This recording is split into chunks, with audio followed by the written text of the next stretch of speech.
Yes, reka twongere tubasuhuze tubahe ikaze mwese tubana hano kuri News Lab TV. Reka mbifurize kugira amahoro y'Uwiteka, mbahe ikaze irambuye cyane kuri page y'amakuru agezweho ari kuvugwa cyane ku mutekano ku butaka bw'Urasirazuba bw'igihugu cya Kongo, mu karere ka Afrika y'ibyaga bigari, muri Afrika ndetse no hakurya y'inyanja ngari. Turebera hamwe ibiri kugenda bigarukaho muri politiki, umutekano ndetse na diplomasi. Ni munyemerere nze gukubita nsyenanzi kambabwira amakuru ari hanze n'atarahishurwa nyakure mu mbundo ubwa yanshinga iki itaratondagurwa, babwire uko ibintu byifashe. Hagaragaye umugambi ukomeye cyane, hagaragaye umugambi nge nakwita karahutaka w'igisirikare cya Repubulika Iharanira Demokarasi ya Kongo. Ngiye kubabwira amakuru y'ibanga yahishwe ariko kandi biri gutegurwa, dore ko nyirantarengwa ariko iki cyumweru tariki 15 Werurwe 2026 ahitwa Uvira umuriro uraba watse. Mutese gute? Bigenze bite? Mutese bwana Fagika yinamura ibyo tubwira ni ibiki? Ahitwa Uvira kuri iki cyumweru tariki 15 Werurwe 2026 umuriro uraba watse. Murabizi ko nyuma ko M23 irekuye Uvira yagiye yegera mu duce tutwegereye uyu mujyi, akaba ari natwo tusobanuye cyangwa se turi mu nzira serekeza muri uyu mujyi wa Uvira. Ahangaha rero FARDC ngira iri gupanga kwashumika mu buryo budasanzwe. Turaje turebera hamwe uko bigiye kuba bigenda, ibyashyizwe hanze cyangwa se tubitangarijwe n'umwe mu basirikare imbere indani mu gisirikare cya Kongo FARDC. Ndaje mbabwire mbahunzi yobera, hanyuma mwumva uburyo ibintu biza kuba bikomeye ku munsi w'Imana, dore ko abenshi bawita umunsi w'Imana ku cyumweru tariki 15 Werurwe 2026 hateganyijwe icyitwa umuriro n'imiripuko. Ndaje mbabwireho. Hanyuma ntabwo ari ibyo gusa, ikijyanye n'amakuru ari kuvuga ko Tshisekedi ari kwikanga kwicwa gikomeje kugenda kigaragara cyangwa se kigaragazwa hirya no hino. Birakomozwa kuri byinshi bitandukanye, ngabazi cyangwa se abafite ubunararibonye mu kwicwa kw'abaperezida, barimo umusirikare ukomeye cyane Edi Kapende Faustin uvugwaho ko yaragize uruhare mu rufu rwa nyakwigendera Laurent Desire Kabila. Uyu ngo yamaze gutabwa muri yombi, bifitanye isano ngo nibijyanye n'impungenge z'umutekano n'ubuzima bwa Felix Antoine Tshisekedi. Ndaje mbabwireho gatanu ku kandi. Hanyuma ariko ndababwira ko magingaya muri iki gihugu cya Repubulika Demokarasi ya Kongo rurakinga babiri. Tshisekedi akakanya ashobora kuza gufatwa agakandwa, icyo bita kubabazwa cyane, agafunyangwa bijyanye n'amakuru nakiriye akakanya. Murabyibuka ibitero byagabwe hari Goma ejo bundi rwose byari tariki 11, igitero cya drone. Abo ku ruhande rwa M23 bavuga ko ari igitero cya drone y'igisirikare cya Repubulika ya Demokarasi ya Kongo cyagabye cyangwa se igitero cyagabwe muri quartier Himbi hariya mu mujyi wa Uvira, kigamirije guhitana abayobozi ba M23, ariko ngo target cyangwa se wari ku isonga yari Joseph Kabila Kabange n'abandi bayobozi barimo ba General Sultan Makenga, ba Freddy Kaniki, ba Corneille Nanga ndetse n'abandi batandukanye barimo ba Bertrand Bisimwa n'abandi. Amakuru akagaragaza ko icyo gitero cyaje guhitana umufaransa kazi ukora muri UNICEF witwa Karine Guise. Abahanga yaramaganye icyo gitero avuga ati twamaganye igitero kibasira abasivile. Ubwo icyavuzwe cyangwa se ibyatangajwe, Ubufaransa bwaravuze, Ubirigi buravuga, Umuryango wa Afrika yunze ubumwe uravuga, Ubumwe bw'ibihugu by'Uburayi uravuga, Leta zunze ubumwe za Amerika ziravuga, ariko bose icyo bagiye bavuga ntago bigeze bahuriza kuri suruse cyangwa se inkomoko y'icyo gitero. Aka kanya Kinshasa mu gihe yayobyaga uburari ihakana ko ariyo yabigizemo uruhare nk'uko bishinjwa n'uruhande bahanganye rwa AFC/M23, nayo yatangaje ko igiye gukora iperereza. Reka babwira iperereza ritangiriye rero. Ubufaransa ngo butangije iperereza ni ku byaha by'intambara muri Repubulika Demokarasi ya Kongo, ni nyuma yicwa ry'uyu muyobozi w'umufaransa kazi wakoreraga UNICEF. Turaje tubikomozeho turebere hamwe uko iri perereza rigiye kuba arikorwa. Ese barahera he? Tshisekedi akekaba gashobotse? Turaje tubikomozeho. Hari n'abavuga ko Ubufaransa bwaba butangije iperereza mu rwego rwo kwigiza nkana mu by'ukuri ku kijyanye n'ingingo. Hanyuma ikindi nza kubabwira ni umugambi w'imbonerakure ndetse n'abarwanyi bavuga ururimi rw'ikinyarwanda ngo bari gutorezwa n'abazungu mu kibira. Bari gutorezwa iki? Niyihe ntego nyamukuru bafite? Ndaje mbabwire n'abari kubatoza ngo ni bande, ese imyitozo yatangiye ryari, bari kwibanda ku myitozo imeze ite, hanyuma bazajya kuyapurika ryari. Ni amakuru tugiye kuba tugarukaho muri aka kanya. hanyuma tukikomoza ku mugambi, ku kijyanye n'umugambi, Perezida Felix Antoine Tshisekedi wa Repubulika ya Demokarasi ya Kongo, umuryango wa Juvenal Habyarimana ndetse na Kayumba Nyamwasa abarika mbabwira uburyo bari kunoza umugambi wo guhuza ngo batere u Rwanda bakureho ubutegetsi buriho biteye ubwoba cyane. Hanyuma ikindi nza kuba mbabwiraho ni amakuru aturuka muri Kivu y'Amajyepfo mu misozi y'Umurenge. Ahangaha hakomeje kwiyongera kw'impungenge zidasanzwe mu baturage nyuma y'aho FARDC irasiye ibisasu mu baturage ku munsi w'ejo. Twari tumaze iminsi tubabwiye ko hari ituze kuri akse za Ndondo ya Bijombo. Ndaje mbabwira amakuru aturukayo muri aka kanya. Yes, hanyuma Madame Louise Mushikiwabo ni umunyamabanga mukuru w'umuryango OIF n'umunyarwandakazi ari Washington DC muri Leta Zunze Ubumwe za Amerika, aho rero we na bagenzi be bakiriwe no kumeza na Ambasaderi Mukantabana. Ese baganiriye iki? Ndaje mbibabwire. Umuyobozi w'ingabo za Jamaica yaganiriye n'ingabo za RDF zoherejwe gufasha. Turaje tubivimuzi. Ndababwira ku mpanuro za Major General Nyakarundi ku basirikare ba RDF bitegura kujya i Cabo Delgado mu butumwa bw'amahoro. Turabikomozaho. Hanyuma ndabwira amakuru ari kuvugwa hanze ya Afurika. Indege y'igisirikare cya Amerika ngo yakoreye impanuka muri Iraq, bane bahasize ubuzima. Ndabwira ko Israeli magingaya yagabye igitero karabutaka. Ni ibitero bishya i Tehran. Reka rero tubane 5 kuri 5 nongere mbahe ikaze, ariko kandi nanabibutsa ko ari ibintu byoroshye cyane gukomeza kubana natwe hano kuri News Love TV. Ni subscribe cyangwa sabone, ubundi bindi nshuti bavandimwe nta kindi musabwa uretse kubiduharira.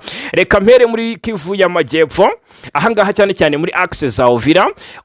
Ahangaha ituze ryo ntaryo, abaturage imitima yarahagaze niko navuga. Kurindirwa umutekano na ziriya katanyama z'abazalendo n'abariya ba FDLR bakora nk'abakaranti voleri, ndetse ukirebera uko imbonera kure z'u Burundi ziba tambagiramo, zibambura, zibagira ibiki, zibabuza amajya n'amaza. Ukareba uko FDNB ibagenza cyangwa se ibatwaza igitugu. Urabona ko abaturage rwose bari kwicirwa kurwara nk'inda nyuma y'uko M23 irekuye kari agace ko mujyi wa Uvira ku muri Kivu y'Amajyepfo. Ahangaha rero haravugwa amakuru y'uko itariki yo ku cyumweru, umunsi wo ku cyumweru tariki 15 hagomba kuba hari urugamba rw'imbaturamugabo. Ni urugamba rufite intego yo kwirukana M23 ngo misozi yunamiye umujyi wa Uvira igenzurwa n'uyu mutwe, dore ko ngo uyu twajishije ngo urekuye Uvira nyamara ukiri mu nkengero zayo. Amakuru y'ibanga rero tugiye kugaragaza ahangaha, ndagira ngo yumve utera agatebe rwose mbere kujya mu kazi kawe wumve ibiri kuba. Ni amakuru mashya avuye imbere mu gisirikare cya Repubulika ya Demokarasi ya Kongo FARDC, niyo agaragaza ko ngo hashobora kuba hategurwa igitero kinini gishobora kongera gukaza umurego w'intambara umaze igihe mu burasirazuba bw'iki gihugu.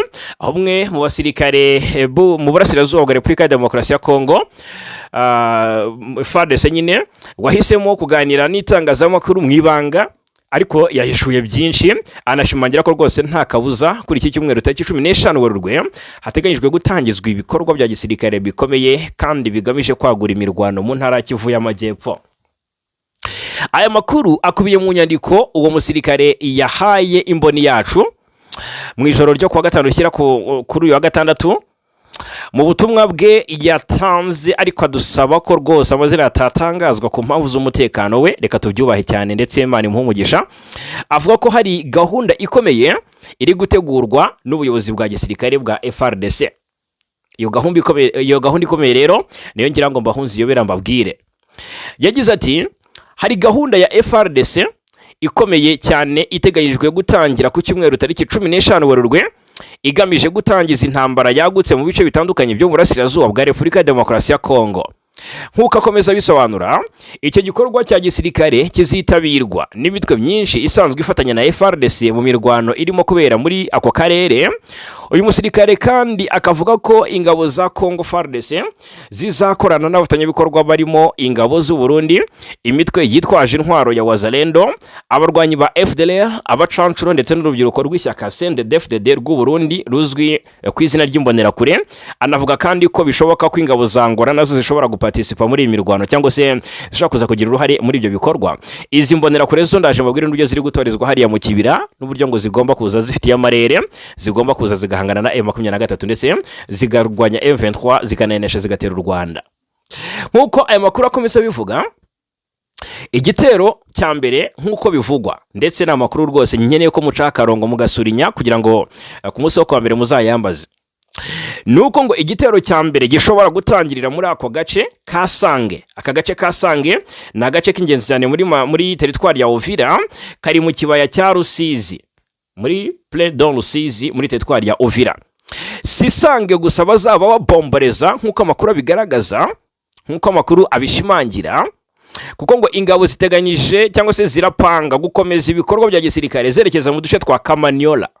Iyi Kamanyola FARDC coalition muri rusange, izo FDLR, abo bacancura ba CNDD-FDD, abo ba FDLB n'abazalendo, bose ngo bambariye urugamba ko bakubitira M23 hitwa Sange, bakayishushubikana paka muri Plaine de Rusizi nyine, bakayerekeza mu bice bya Kamanyola bakayibabaza. Ndetse siho gusa, ngo hari n'ahandi hafi y'umupaka uhuza Repubulika ya Demokarasi ya Kongo n'u Rwanda, ari naho bagomba guhita bafungira tayari bagashinga icyitwa ibirindiro, bagatangira kwerekeza imitutu y'imbunda ku Rwanda. Amakuru y'iyi ntambara cyangwa se yitegurwa ry'intambara yaje n'ubundi mu gihe intambara hagati y'ingabo za Congo FARDC rirwanya ubutegetsi bwa Alliance Fleuve Congo, murambabarira. Amakuru aje mu gihe ingabo za Congo FARDC na n'ihuriro Alliance Fleuve Congo rirwanya ubutegetsi bwa Kinshasa ririmo M23 ndetse na MRDF twirwaneho rikomeje gufata ibindi ibice, ndetse imirwano ikomeje gufata indi ntera mu bice byinshi by'uburasirazuba bwa Congo.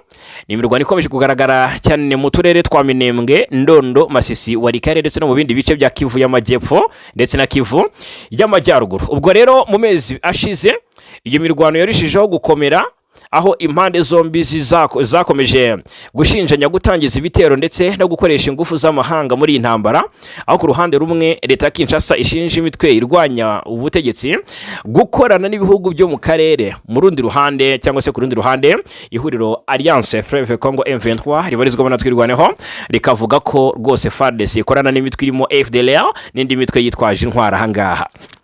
Gusa kugeza ubu ndagira ngo aka kantu mukumve neza, amakuru ava mu bice by'intambara cyangwa se ari kubera imirwano aragaragaza ko ihuriro AFC M23 na twirwaneho rikomeje kugenzura ibice byinshi bya Kivu y'Amajyepfo n'iy'Amajyaruguru yanyije n'ibice Kinshasa isigaranye. Ibi rero bigatuma imirwano ikomeza gufata indi ntera mu gihe buri ruhande rushaka kwagura ibice rufiteho ububasha. M23 uretse ibyo ifite irashaka gufata ibindi, Kinshasa nayo uretse ibyo isigaranye irashaka no kwisubiza ibyatakaje. Byumvikane ko rero ari urugamba rw'amagasa rugomba kuba ruba hariya muri ziriya axes zose zitandukanye za Kivu y'Amajyepfo n'iy'Amajyaruguru.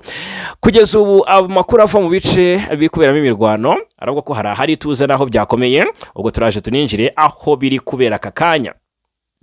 Ubwo ndagira ngo mubyumve neza rero, abantu barasesengura benshi bakavuga bati niba koko iyo gahunda y'ibitero yagutse yatangizwa nk'uko byatangajwe no musirikare wa FARDC bishobora gutuma intambara yo mu burasirazuba bwa Kongo irushaho gukara cyangwa se gukaza umurego, bikagira ingaruka zikomeye ku mutekano w'abaturage ndetse no kwituze by'akarere kose k'ibyaga bigari. Ibyo ni abasesenguzi babivuga, ariko kugeza ubu ndagira ngo babwize ukuri ko nta tangazo leta Kinshasa cyangwa se ubuyobozi bwa FARDC rirashyirwa hagaragara ku by'iyi gahunda ivugwa.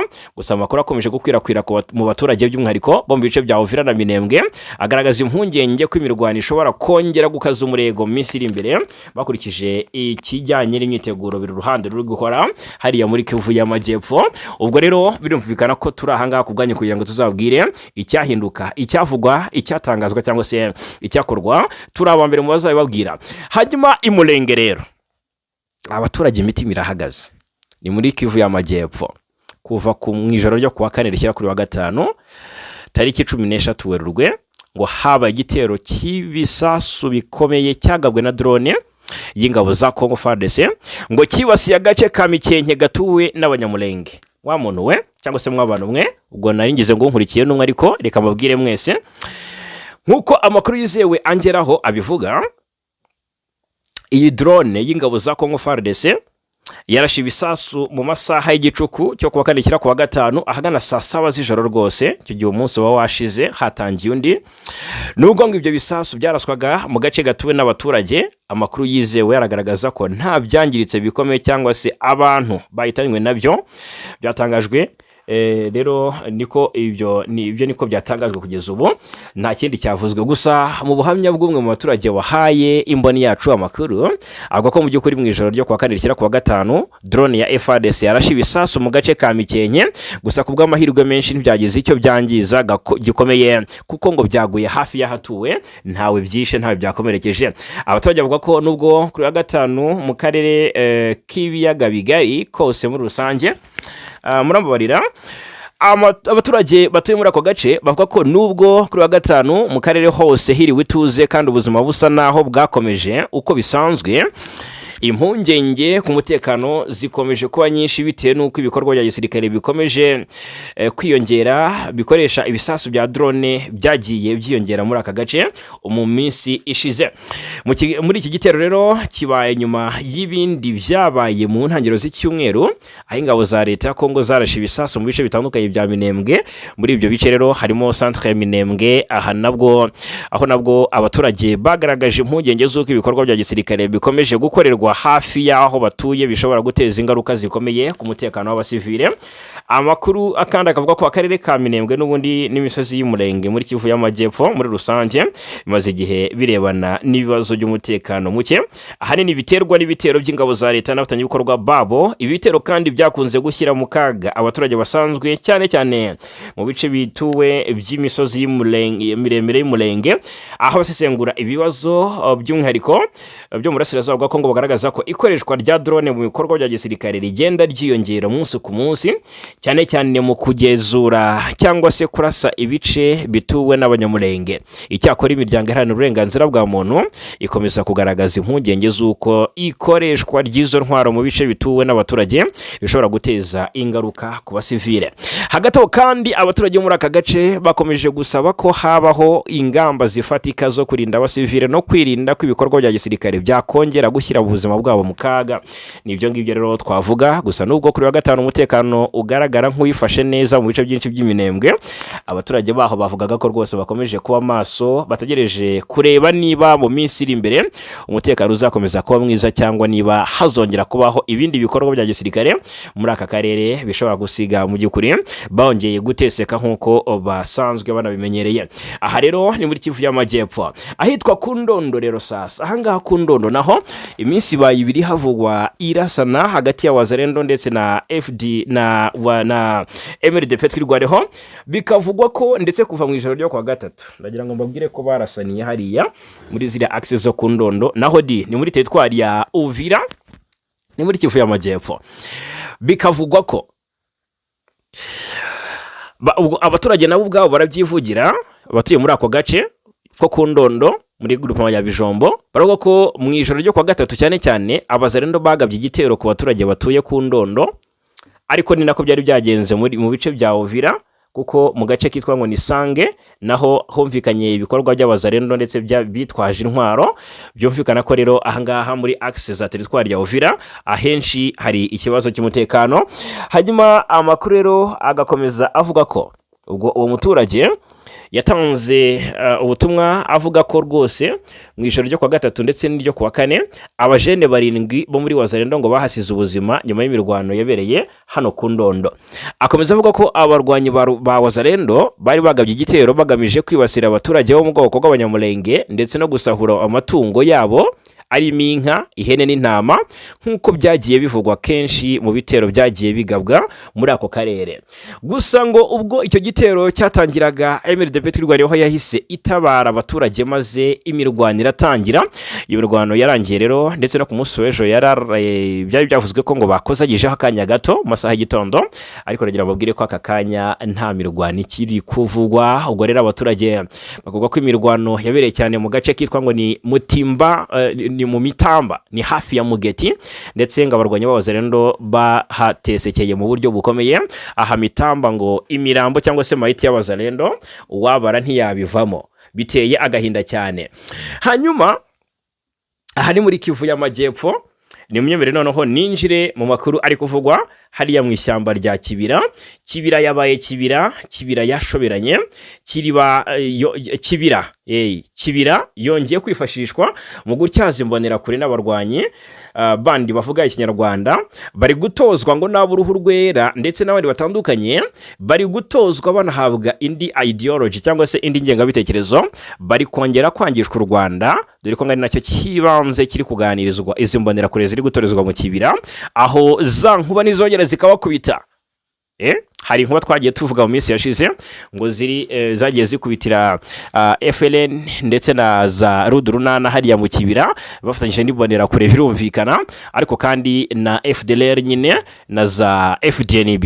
Bikavugwa neza ko rero n'amakuru aturuka muri iki gihugu cy'u Burundi mu ishyamba rya Kibira riherereye muri komine Bukinanyana, ni mu Bujumbura, mu ntara ya Bujumbura, ngo hari kubera imyitozo ya gisirikare ikomeye iri guhabwa imbonerakure zari zoherejwe kurwana muri Repubulika ya Demokarasi ya Kongo n'abarwanyi bavuga ururimi rw'ikinyarwanda. Ni imirwano rero imaze ibyumweru birenga 2, abaturage baturiye ishyamba rya Kibira babwiye imboni yacu ko hari n'abanyamahanga bari guhabwa iriya myitozo bambaye imyambaro ya gisirikare ya FARDC ndetse n'iya FDN b'igisirikare cy'u Burundi, ngo kugira ngo bigaragare nk'aho ari ibikorwa bisanzwe bya gisirikare. Aha bikavugwa ko ngo ari ingabo z'amahanga, hari ingabo z'amahanga aragira ngo tugaciyeho umurongo. Ndashaka ko muri comment mubwira izo ngabo mukeka ari izihe. Hari ingabo z'amahanga ziri muri iyo myitozo, ariko mu rwego rwo kujijisha cyangwa se gupretendinga ngo bambaye imyambaro ya gisirikare ya Repubulika ya Demokarasi ya Kongo n'igisirikare cy'u Burundi FDNB, ngo kugira ngo bigaragare cyangwa se bigaragare nk'aho ari ibikorwa bisanzwe bya gisirikare. Bivugwa ko bamwe muri bo rero bavuga igiswahili, Kirundi, Kinyarwanda cyangwa se Igifaransa, birumvikana ko bitoroshye. Abaturage rero bakavuga ko imodoka za gisirikare cyangwa se ngo zizanira ibiribwa n'ibindi bikenerwa abari muri iyo myitozo, ndetse ko rimwe na rimwe rwose abaturage bategekwa gutanga ibiribwa byo kubagaburira. Abaturage kandi ngo babujijwe kujya gusarura imyaka iri mu mirima yabo mu kibira, ibintu bibatera ubwoba ndetse n'agahinda. Umwe mu baturage wabikomojeho ati ntitukigera mu mirima yacu mbere y'uko ibi bikorwa bitangira, batubwiye ko hazaba imyitozo kandi ko tutagomba kugira ubwoba, ariko ubwoba burahari kuko ntidushobora gutuza mu gihe duhora twumva amasasu. Twabaye nk'ababyihanganira kuko nta yandi mahitamo dufite. Amakuru akavuga ko abasirikare b'u Burundi aribo batanga imyitozo babifashijwemo n'abatoza b'abanyamahanga, ngo barimo n'abazungu ab'uruhu rwera. Bikavuga ko rero imyitozo n'ubundi igamije gukaza imbonerakure ndetse n'abambari bazo kugira ngo bazabe abantu bafite imbaraga zidasanzwe ku mirongo y'urugamba, aho bazaba bari kurwanya umutwe wa M23 ndetse bagafatanya no mu gutera u Rwanda bafatanyije na FDLR ndetse na FARDC mu mugambi wa Tshisekedi ndetse na Jean-Luc Habyarimana n'abandi bafatanyabikorwa barimo Bakayumba Nyamwasa. Ubwo nawe ibyabo ndaje mbabwire. Ubwo ariko rero muri Fizi haravugwa ubugambanyi. Fizi haravugwa ubugambanyi, haravugwa amakuru ashobora kuba yacigikwa muri M23 ndetse n'amakuru ashobora kuza gutuma rwose M23 isabwa ikintu gikomeye. Mu buryo bumwe cyangwa ubundi hari abasirikare barenga 20 ba M23 bivugwa ko ngo bishyikirije ingabo za leta ya Kongo hariya Ifizi kuri wa 4 tariki 12 Werurwe. Amakuru atugeraho ndetse aravuga ko abagera kuri 25 bari mutwe wa M23 bishyikirije ingabo za Repubulika ya Demokarasi ya Kongo FARDC mu duce twa Mikenge ndetse na Kakenge ni muri teritwari ya Fizi muri Kivu y'Amajyepfo. Mu itangazo rero ryashyizwe hanze kuri wa ndetse no ku wa 3 byari byavuzweho ariko ntibyibandwaho. Umuvugizi w'ingabo mu rwego rw'ibikorwa bya gisirikare Sokora de muri Kivu y'Amajyepfo yitwa Lieutenant Mbuyi Kalonji Regan ni bavuga ko aba barwanyi bishyikirije ingabo za leta nyuma y'igitero cyo kwihimura cyakozwe n'ingabo za leta hariya muri ziriya axe cyatumye Mikenge na Kakenge ahangaha rero byongera gufatwa n'ingabo za leta Kongo FARDC. Avuga kandi ko abarwanyi cyangwa se ngo bashyikirije ingabo za cyangwa se bishyikirije ingabo za leta bari kumwe n'intwaro zabo. Aravuga ati rero ubwo ni Kalonji Regan ati aba bahoze ari abarwanyi bakiriwe n'ingabo za leta mbere yo kugezwa ku muyobozi w'ibikorwa bya gisirikare muri aka gace wabijeje ubufasha bw'ibiribwa. reka twibutse ko tariki 10 Werurwe ingabo za Congo FARDC zatangaje ko ngo zahanuye drone ebyiri za M23 hano Mikenge ni muri Kivu y'Amajyepfo. Birumvikana ko rero ahangaha ngo banahakoze operation ngo hari ingabo za M23 zirenga 25 cyangwa se zijya kuri 25 ngo zahisemo kujoininga FARDC. Aya makuru murayumva mute? Ndashaka ko dusangira igitekerezo. Hanyuma ikindi kiri kuvugwa kurwanya ADF ngo byatumye ngo byaribagiranye ngo FARDC gukoresha imbaraga nyinshi mu ntambara yabona M23 ngo kurwanya ADF mu gitwa operation Shuja ngo basa nkaho rwose ngo babisoje kandi ntacyo bakoze, bikavuga ko ngo bahangayikishijwe na M23. Birakomeye cyane. ADF ni umutwe ugendera ku matwara ya Islam ukorera muri Kivu muri Ituri, ariko kandi iyi ADF mw'abantu mwe yakomeje kuba ikibazo gikomeye ku mutekano w'abaturage bo muri biriya bice. Ikisangani umunyamakuru Serge Sindani yarekuwe nyuma y'iminsi 10 yafunzwe. Uyu nguyu rero ni umunyamakuru yari yarafashwe ku itariki 3 Werurwe 2026 mu mujyi rwagati, yafatwa n'abakozi ba ANR ni Ikisangani kugeza ku tariki ya 9 Werurwe yari yarimwe uburenganzira bwo kuvugana n'abandi bantu harimo n'umuryango we ndetse nabo bakoranaga bya hafi cyangwa se bakorana mu kazi. Impamvu yifatwa rero yamenyekanye kuwa mbere ushize ubwo umwunganizi mu mategeko yemererwaga kuvugana nawe. Maître Christian Kambi avuga ko rwose umukiriya we akekwaho kuba yaravuganaga n'abantu bashyigikira umutwe wa M23 nk'uko abo muryango we babivuga. Yitwa Serge Sindani rero yarakiri mu itsinda rya WhatsApp ryitwa ngo ni Generation Nanga, ariko abamuzi bavuga ko iri tsinda ritagikora kuko ryarahagaritse ibikorwa nyuma y'uko Colonel Nanga yifatanije n'umutwe wa M23. Kugeza kuri rero Serge Sindani yamaze kurekurwa, kandi mu by'ukuri kuri iyi nshuro ku munsi w'ejo ku mugoroba yari yatangiye kwitabwaho mu rwego rwo kwirinda ibibazo by'ubuzima nyuma y'iyo minsi yari amaze afunzwe, dore ko gufungwa hariya bisobanuye kwicwa urubozo. Iri fatwa ryabaye nyuma y'amezi make gusa, yaraherutse gufungwa indi nshuro iminsi 3 azira ko yari yashyize ku mbuga nkoranyambaga ifoto ye bwite yafatiwe ku rugamba cyangwa se ku kibuga cy'indege mpuzamahanga cya Kisangani, aho hagaragaraga mu by'ukuri n'ibikoresho bya gisirikare. Ahangaha rero icyo cyaha yari yakizize. Hanyuma reka turebere hamwe ibya Eddy Kapende Faustin. Uyu ngo yatawe muri yombi, ni ibintu byamaze kuba confirmed. Uyu rero General Eddy Kapende Faustin yatawe muri yombi. Uyu ni umuyobozi w'akarere ka gisirikare ka Katanga, yafatiwe ejo bundi mu by'ukuri mu bice byo muri Kolwezi ni mu ntara ya Lualaba, ngo ahita ajyanwa Kinshasa. Uyu Kapende rero akaba mu by'ukuri ari kubazwa ibibazo byinshi. Hanyuma ubwo reka mbabwira impamvu nyamukuru yatumye Kapende afatwa. Ese ni muntu ki n'icyo wamumenyaho? Reka nyikubwire. Uyu ni umuntu ufite amateka akomeye cyane muri Repubulika Demokarasi ya Kongo, by'umwihariko mu buyobozi cyangwa se ku buyobozi bwa Laurent Désiré Kabila, se wa Joseph Kabila. Uyu musirikare wigeze kuvugwaho inkuru ikomeye cyane mu mateka y'urupfu rwa Laurent Désiré Kabila, wari perezida wa Repubulika Demokarasi ya Kongo mu myaka yashize. Uyu yongeye kugarukwaho ku mapaje makuru aremereye cyane. Agarutsweho ni mu mateka y'igicwa rya Perezida Laurent Désiré Kabila. Uyu rero noneho yongeye kuvugwa n'amakuru aturuka cyane mu mujyi wa Lubumbashi. Ni avuga ko uyu General Eddy Kapende yabataye muri yombi n'inzego z'umutekano za leta ya Repubulika Demokarasi ya Kongo. Nubwo amakuru rero akomeje kuvugwa mu bitangazamakuru no mu nzego zitandukanye z'umutekano, kugeza ubu nta tangazo rya leta cyangwa ry'igisirikare riratangaza ku mugaragaro impamvu y'amakuru yifatwa rye ndetse naho afungiwe.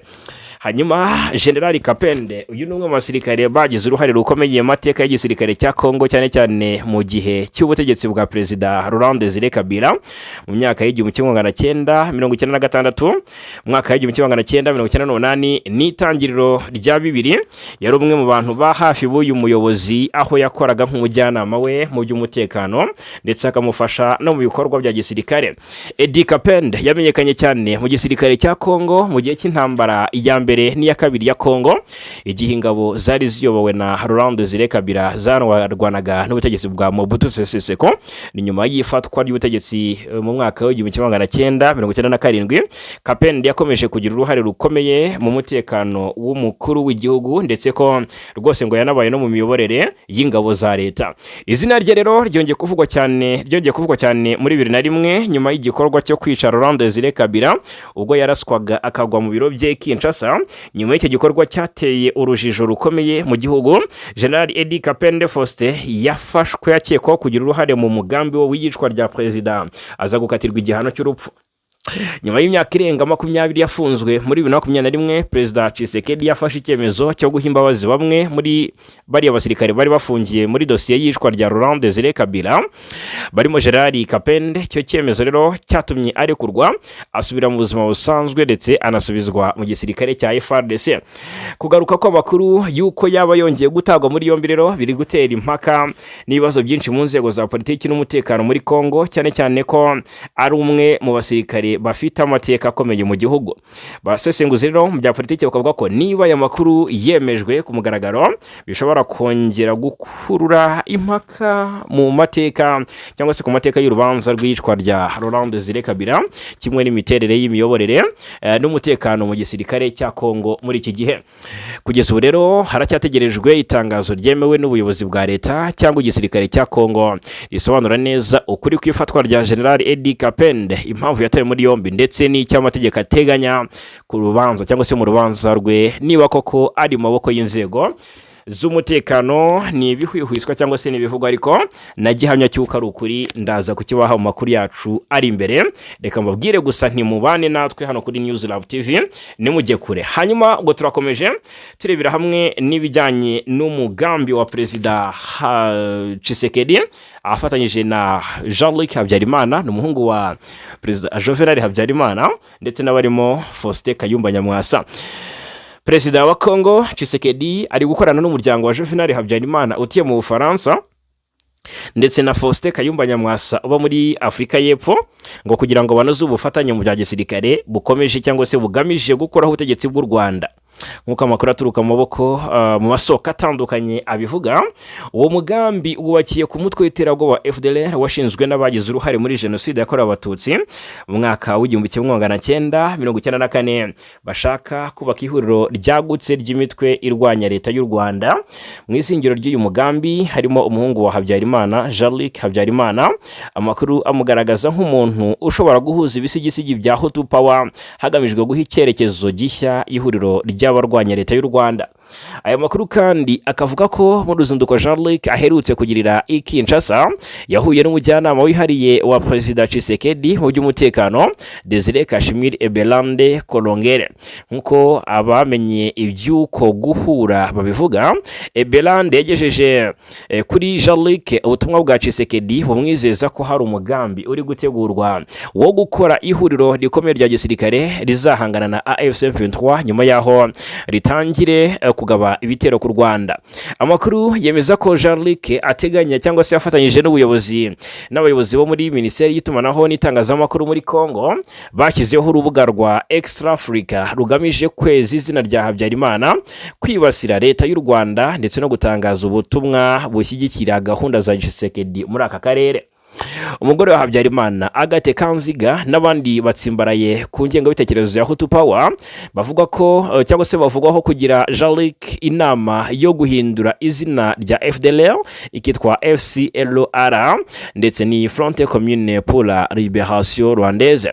Ikigamijwe rero ngo ni uguhindura isura FDLR ifite mu maso y'umuryango mpuzamahanga, ariko amakuru ahamya ko FCLR yo yagumana ingengabitekerezo n'imiterere ya gisirikare nk'ibya FDLR. Bivuze ko no guhindura mu by'ukuri icupa ariko umuvinyo cyangwa se umwenge ukiri wa wundi. Gahunda yagutse rero ya leta ya Kinshasa ikubiyemo mu by'ukuri guhuriza hamwe abarwanya leta y'u Rwanda binyuze mu guha indaro abanyapolitiki ndetse nabo mu rwego rwa gisirikare bahunze kugira ngo bazashobore kugira imbaraga nyinshi. Tshisekedi rero akaba yerekeje amaso kuri Nyamwasa aho zari umwofisiye mukuru w'ingabo z'u Rwanda, RDF nyuma akaza gushinga umutwe wa RNC. Amakuru akavuga ko Nyamwasa yagerageje guhuza imitwe yitwaje intwaro ya politike n'icengezamatwara kugira ngo byifatanye mu kurwanya leta y'u Rwanda. Amakuru akavuga ko cyane cyane mu rugendo Nyamwasa yagiriye Kinshasa muri Nzeri 2024 yahuye n'abayobozi bo muri FDLR baganira uko bakongerera imbaraga ubufatanye buri hagati yabo. Abayobozi bo muri Kongo kandi bazaye amakuru bakaba bavuga ko Nyamwasa avugana bihoraho na perezida wa FDLR ariwe Gaston Iyamuremye uzwi nka Victoire Byiringiro, banasobanura ko uyu mubano ari inkingi ya mwamba mu mugambi wo guhuza RNC na FDLR. Icyemezo rero Byiringiro yafashe muri Mutarama 2026 cyo kugena muramu we Cyprien Ngabo nk'umuhuza wa FDLR n'itsinda rya RNC riyobowe na Frank Ntwari gifatwa nk'ikindi kimenyetso cy'umubano uri gukura hagati y'impande zombi. Amakuru yemeza ko ubu bufatanye cyangwa se ngo butatangiye vuba, ahamya ko ubwo mu ntangiriro za 2025 Byiringiro yohereje umunyamabanga cyangwa se umunyamuryango wa RNC uba muri Canada Emmanuel Hakizimana muri Leta Zunze Ubumwe za Amerika kugira ngo avuganire FDLR mu nama yarwanyaga leta y'u Rwanda. Bivugwa ko iyi nama rero yari igice cy'ubukangurambaga bumaze igihe bwo guhuza abanyarwanda leta cyangwa se yo guhuza. Bivugwa ko iyi nama yari igice cy'ubukangurambaga bumaze igihe bwo guhuza abarwanya leta y'u Rwanda bamaze igihe baracitsemo ibice binyuze mu nkunga y'imari n'iya politiki ituruka mu bantu ba hafi ya Tshisekedi. Ibikorwa byo gushaka abayoboke bajya mu ihuriro rirwanya leta y'u Rwanda byakajije umurego, harimo abashyigikiye FDLR baba muri Uganda n'abavugwa cyane muri RNC nka Charles Kambanda, Eugene Gasana na Christine Uwizera Coleman. Ayo makuru kandi akavuga ko umugambi wa Tshisekedi utakiri mu ibanga kuko akomeje guha FDLR ibikoresho kwegera abagize uruhare cyangwa se abagize uruhare muri jenoside cyangwa se abafitanye isano nabo gushaka guhuriza amatsinda yanga leta y'u Rwanda mu mugambi umwe ndetse no kuyirwanya. Hanyuma birumvikana ko umugambi bacura uko bwije no ko bukeye ndetse ukomeye cyane. Ibi ngibi byose tumaze iminsi tuvuga ko Tshisekedi ari kwitegura kwakira Kayumba Nyamwasa ngo baganire n'ubundi kuri uwo mugambi n'uburyo bwo kuwunoza. Urumva ko rero ari ibintu bikomeye cyane bitoroshye na gato.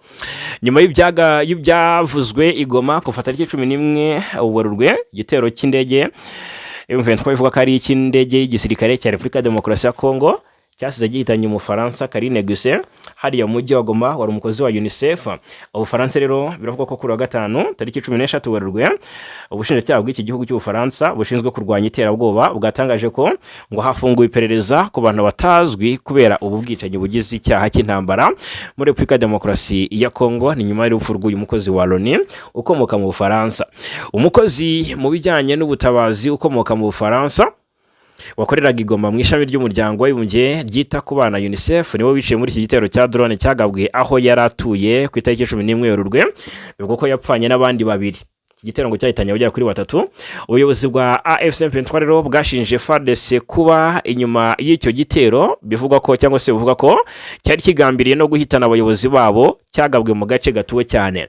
Ibiro ntaramakuru by'Abafaransa AFP bigaragaza ko cyangwa se biratangaza ko ngo iperereza ryashinzwe ibiro bikuru bishinzwe kurwanya ibyaha byibasiye inyoko muntu muri gendarmerie y'igihugu yitwa nka OCLCH rigamije kumenya uko ibintu byagenze no guha ukuri imiryango y'abishwe. Yumvikane ko rero ari ibintu biteye ubwoba n'impungenge cyane.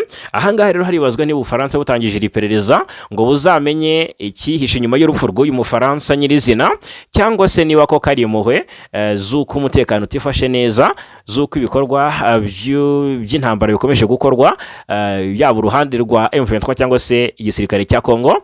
Kuki batavuga inkomoko y'iki gisasu?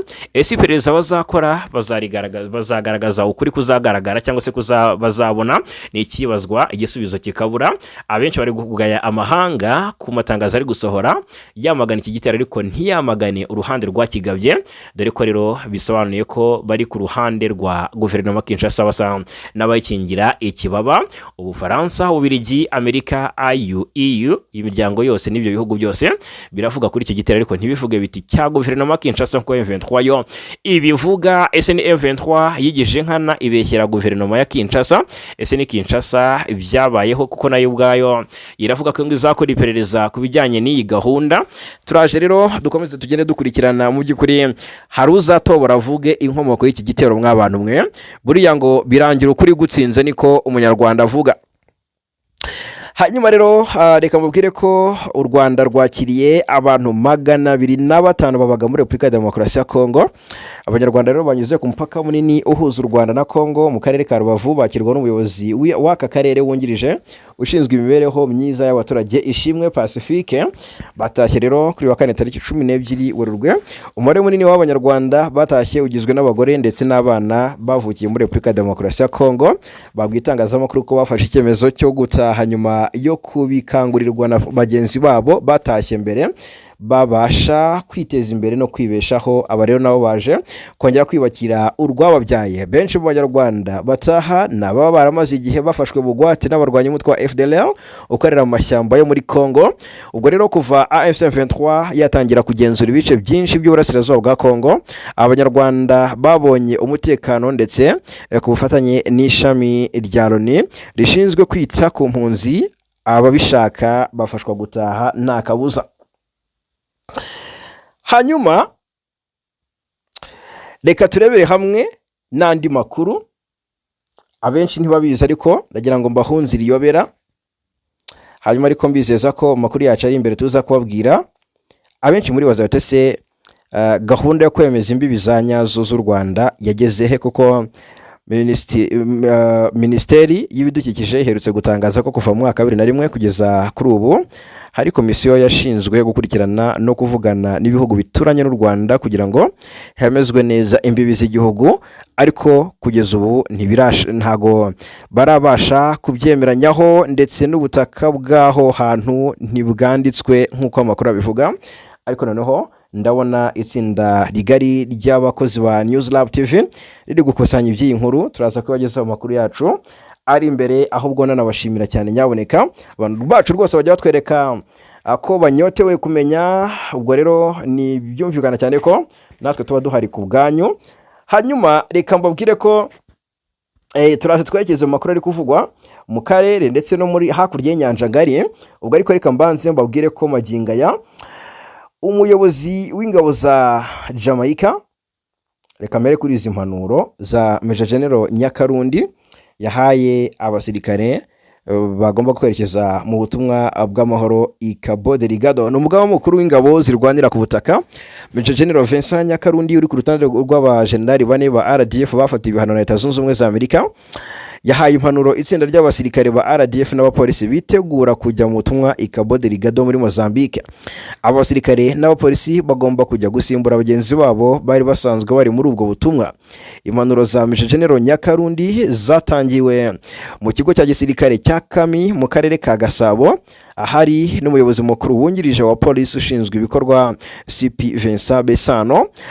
Nyakarundi Major General Nyakarundi yibukije iryo tsinda ko inshingano zabo ari ukurinda abasivile ibikorwa by'iterabwoba mbere kubasaba kuzaba intumwa nziza z'u Rwanda.